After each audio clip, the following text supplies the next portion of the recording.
নমস্কার বন্ধুরা, রীতা স্টাডি চ্যানেলে তোমাদের সবাইকে স্বাগত। আজকে আমি তোমাদের সামনে নিয়ে এসেছি লবণের টোটকা, লবণের চমৎকারী টোটকা বলতে পারো। লবণ যদি ঠিকমতো ব্যবহার করা হয় তাহলে কিন্তু লবণের বিরাট কাজ আছে, কারণ এটি কিন্তু নেগেটিভ দূর করে পজিটিভ আনতে সাহায্য করে। কিন্তু ব্যবহারটা কিন্তু ঠিকভাবে করতে হবে, লবণের প্রয়োগটা ঠিকমতো করতে হবে। লবণের উপরে কিন্তু অনেক কিছু নির্ভর করে। লবণ ঠিকমতো প্রয়োগ করলে কিন্তু 50% সমস্যা এমনিতেই সমাধান হয়ে যাবে।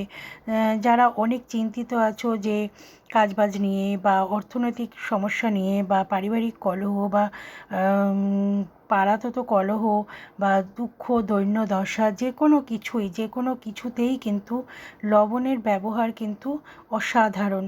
তো বন্ধুরা, কিভাবে লবণ ব্যবহার করবে সেটাই কিন্তু আমি আজকে তোমাদের বলে দেব। এই টোটকাগুলো তোমরা করো, তাহলেই দেখবে যে তোমরা অনেক বেশি ভালো থাকবে।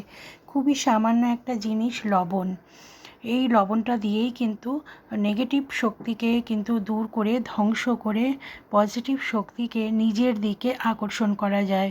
এমনকি প্রচুর লোক বশীকরণের জন্যও কিন্তু লবণ ব্যবহার করে। জ্যোতিষশাস্ত্র অনুসারে লবণকে কিন্তু চাঁদ এবং শুক্রের প্রতিনিধি হিসাবে বিবেচনা করা হয়। সেই জন্য লোহার পাত্রে লবণ কখনোই কিন্তু রাখা উচিত নয়, এটি রোগ আর দুঃখের কারণ হয়ে ওঠে। কোনো প্লাস্টিকের পাত্রেও কিন্তু লবণ রাখা উচিত না। শুধুমাত্র কাচের পাত্রে লবণ রাখলে তার খারাপ প্রভাব কিন্তু একেবারেই পড়ে না।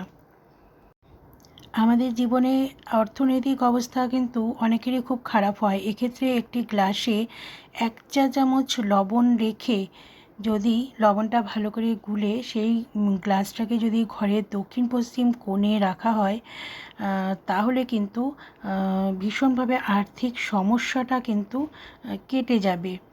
কিছুদিনের মধ্যেই আপনারা ঘরের ঝামেলা দূর হতে শুরু করবে আর টাকা আসতে শুরু করবে। এই প্রতিকারটা কিন্তু করবেন প্রতি পূর্ণিমাতে। এই জলটা যদি আপনারা পাল্টে দেন, পাল্টে আবার নতুন করে রাখবেন, দেখবেন যে আপনাদের অর্থনৈতিক সমস্যার সমাধান কিন্তু হতে শুরু করে দেবে। তো বন্ধুরা, কিছুই না, দেখুন সামান্য একটা উপকরণ লবণ, সেটা 1 গ্লাস জলের মধ্যে রেখে দিচ্ছেন দক্ষিণ পশ্চিম কোণে। কম্পাস দিয়ে আপনারা দেখে নেবেন দক্ষিণ পশ্চিম কোণ কোনটা। পাশে যদি একটা লাল রঙের বাল্ব রাখেন তাহলে তো আরোই ভালো হয়। তো এই উপায়টা করে দেখুন, অর্থনৈতিক সমস্যার সমাধান অবশ্যই হবে। যারা ধরুন চাকরি পাচ্ছেন না বা ব্যবসায় ক্ষতির সম্মুখীন হচ্ছেন, তাদের জন্য একটা প্রতিকার আছে, সেটা আমি বলে দিচ্ছি। লবণ, 1 মুঠো লবণ হাতে নেবেন, নিয়ে মাথার ওপরে আপনারা অ্যান্টিক্লকওয়াইজ ঘোরাবেন। ঘোরানোর পর সেই লবণটা কিন্তু আপনারা টয়লেটে ফেলে দেবেন বা বাইরে ফেলে দেবেন। তাহলে কিন্তু আপনাদের চাকরির সমস্যা বা ব্যবসার সমস্যা যেটা হচ্ছিল সেটা কিন্তু সমাধান হয়ে যাবে।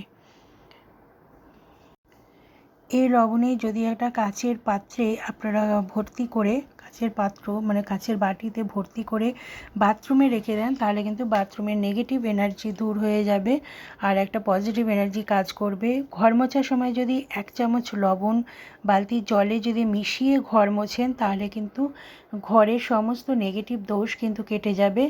আর যে সমস্ত জীবাণু ঘরে থাকে সেগুলোও কিন্তু ধ্বংস হয়ে যাবে, অশুভ শক্তি কিন্তু চলে যাবে। প্রত্যেক দিনই প্রায় এটা চেষ্টা করবেন করার, বৃহস্পতিবার দিন বাদ দিয়ে। লবণ ঘর থেকে কিন্তু নেতিবাচক শক্তি বা নেগেটিভ শক্তি দূর করতে কাজ করে। এই জন্য এই ঘর মোছার সময় 1 চিমটি লবণ দেওয়া খুবই জরুরি। যদি সপ্তাহে রোজ করতে না পারেন, সপ্তাহে অন্তত 2বার এটি করে দেখুন, পজিটিভ এনার্জি অবশ্যই আসবে। চেষ্টা করবেন লবণ যেন কখনো হাত থেকে পড়ে না যায়। লবণ কিন্তু হাত থেকে পড়ে গেলে দুর্ভাগ্য ডেকে আনে। সেই জন্য লবণ কখনো মাটিতে পড়তে দেবেন না। কখনো লবণ কিন্তু কাউকে হাতে দেবেন না। রাত্রেবেলা কাউকে লবণ ধার দেবেন না। আর কেউ যদি লবণ চায় দিনের বেলাতেও, তাহলে কিন্তু আপনারা চামচ দিয়ে লবণটা পরিবেশন করবেন। কখনোই কিন্তু হাত দিয়ে লবণ পরিবেশন করবেন না। হাত দিয়ে লবণ পরিবেশন করলে কিন্তু দুর্ভাগ্যকে ডেকে আনা হবে। লবণ কাচের পাত্রে রেখে বা কাচের জারে রেখে যদি আপনারা 5টা বা 7টা বা 9টা লবঙ্গ রেখে দিতে পারেন, তাহলে কিন্তু ভীষণ ভালো ফল দেবে। দেখবেন যে কলহ, অশান্তি, দুর্ভাগ্য, তো অর্থনৈতিক সমস্যা সব কিছু থেকেই কিন্তু আপনারা মুক্ত হবেন। অনেক সময় কোনো কারণ ছাড়াই দেখবেন যে মনের মধ্যে অস্থিরতা দেখা যায়, এর ফলে কিন্তু মানসিক উদ্বেগ ও চাপ ভীষণভাবে বেড়ে যায়। এই অবস্থায় আপনারা এক মুঠো লবণ মাথার ওপর দিয়ে ঘুরিয়ে হাতের মুঠোর মধ্যে নেবেন, নিয়ে মাথার ওপর দিয়ে ঘুরিয়ে কিছুক্ষণ পর সেটাকে 7বার ঘোরাবেন। 7বার ঘোরানোর পরে ওটা জলের মধ্যে ফেলে দেবেন। তাহলে দেখবেন অস্থিরতা কিছুক্ষণের মধ্যেই কিন্তু চলে যাবে। যদি এমন হয় যে স্বামী স্ত্রীর মধ্যে ঝগড়া হয় বা উত্তেজনা থাকে, তাহলে লবণের এই টোটকাটি ট্রাই করুন। একটি কাচের বাটি বা কাচের গ্লাসে মানে ধরুন বাটিটা নিয়ে নেবেন আর একটা কাচের গ্লাস নিয়ে নেবেন, তার মধ্যে লবণ রেখে দেবেন। আপনার শোবার ঘর, যেখানে শোবার ঘর আছে সেইখানে একটা কোণায় রেখে দেবেন। তাতে দেখবেন স্বামী স্ত্রীর মধ্যে ভালোবাসা বাড়বে, পরিবারের মধ্যে একটা বন্ধন বাড়বে। আপনি যদি কোনো ব্যক্তিকে পছন্দ না করেন, তাহলে কিন্তু সেই ব্যক্তির বাড়িতে লবণ খাবেন না। কারণ সেই ব্যক্তির বাড়িতে যদি লবণ খান, তাহলে তার দুর্ভাগ্যটা কিন্তু আপনার কাছে চলে আসবে। সেই জন্য অ্যাভয়েড করবেন তার বাড়িতে লবণ জাতীয় কোনো জিনিস খাওয়া। সপ্তাহে একবার যদি শিশুদেরকে যদি মানে জলের মধ্যে, ওদের স্নানের জলের মধ্যে 1 চিমটি লবণ দিয়ে স্নান করান, তাহলে অবশ্যই ভালো হবে।